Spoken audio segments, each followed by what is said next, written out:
Hidup buruh! Hidup buruh! Hidup buruh! Hidup rakyat Indonesia! Saya ingin ucapkan selamat Hari Buruh untuk kawan-kawan semua, untuk para pekerja yang hari ini masih bekerja. Dan kita lihat di samping kita kawan-kawan, tepuk tangan buat mereka semua. Pemerintah sudah mengatakan bahwa Hari Buruh adalah hari libur. Pemerintah sudah menetapkan itu. Tapi sepanjang jalan kita masih lihat kawan-kawan, buruh masih bekerja. Buruh dipaksa untuk bekerja agar proyek-proyek, agar investasi terus langgeng di Indonesia kawan-kawan. Hari ini kita aksi di depan Mabes Polri, aksi damai, pemberitahuan sudah kita kirimkan dengan logo Bring Back Justice. Untuk melawan apa kawan-kawan? Untuk melawan apa kawan-kawan? Untuk melawan apa kawan-kawan? Untuk melawan Turn Back Crime, logo dari kepolisian. Apa maknanya? Bahwa langkah untuk mencegah pidana, bahwa langkah untuk menghapus pidana harus dengan justice, harus dengan keadilan, betul tidak kawan-kawan? Tidak hanya sekedar turn back crime, tidak hanya sekedar melawan kriminal, tapi harus juga mengedepankan keadilan, betul tidak kawan-kawan? Seluruh proses hukum harus mengedepankan keadilan. Seluruh proses hukum harus memperhatikan hak-hak masyarakat sipil. Tidak bisa kepolisian dengan dalih ingin menghapus tindak pidana, ingin mencegah tindak pidana, tapi dengan melakukan penyiksaan. Betul tidak kawan-kawan? Hal itu jelas. Tadi Pak Ismail adalah korban penyiksaan. Kepolisian mencegah kejahatan dengan melakukan kejahatan. Kepolisian adalah penegak hukum, tapi justru melakukan kejahatan dengan melakukan penyiksaan.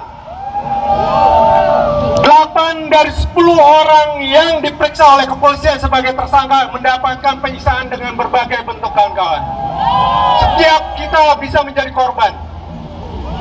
Hal yang lain adalah dalam pemenuhan hak-hak masyarakat sipil untuk berpendapat, untuk berkumpul, untuk mengeluarkan pendapatnya, polisi justru menjadi aktor yang melanggar hak-hak tersebut kawan-kawan.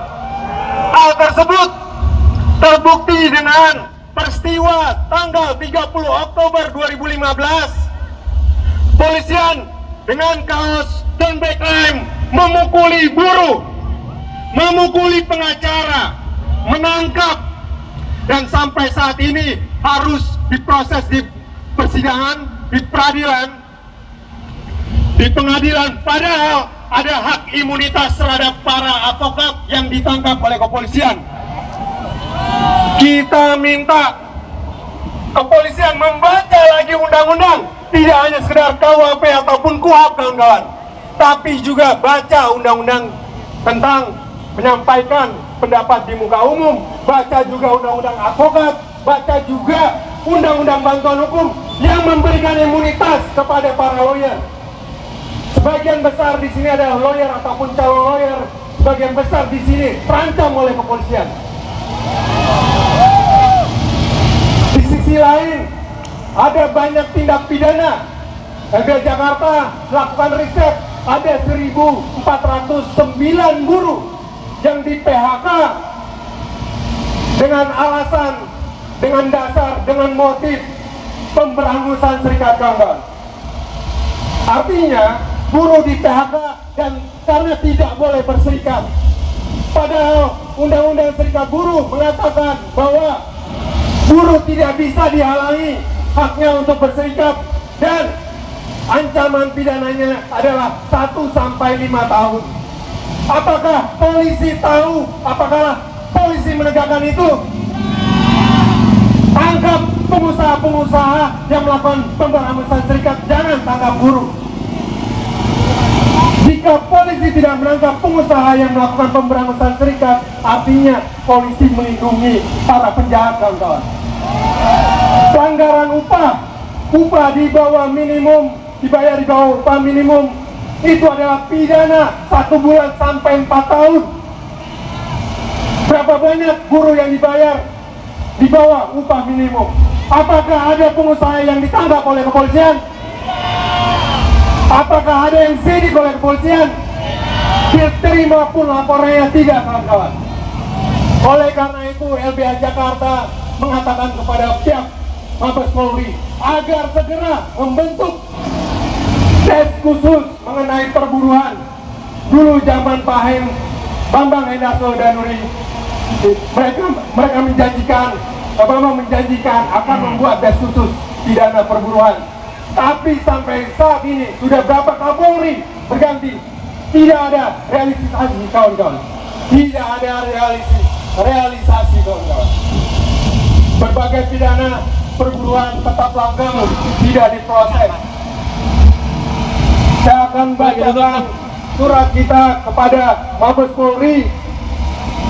Tuntutan kawan-kawan LBH Jakarta, Paraiga, Klien, ada SP Johnson, ada kawan-kawan Ciracas, ada kawan-kawan Klien, Unfair Trial, ada kawan-kawan Papua di sini juga, kawan-kawan yang sehari-harinya